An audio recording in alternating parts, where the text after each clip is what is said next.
કેન્દ્રીય મંત્રી અમિત શાહના હસ્તે સાબર ડેરીના 800 મેટ્રિક ટન પ્રતિદિનની ક્ષમતાવાળા અત્યાધુનિક કેટલ ફીડ પ્લાન્ટનું ઉદ્ઘાટન કરાયું.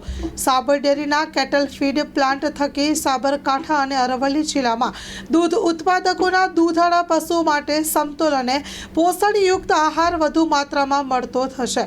કેન્દ્રીય ગૃહમંત્રી અમિત શાહે જણાવ્યું.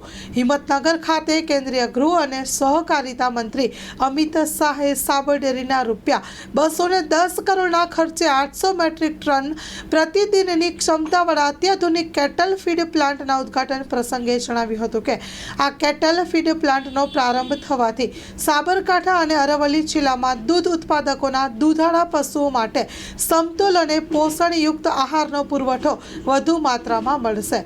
એટલું જ નહીં, ભૂરા કાકાએ 60 વર્ષ પહેલાં જે બીજ વાવ્યું હતું તે આજે સાબર ડેરી તરીકે વટવૃક્ષ બન્યું છે.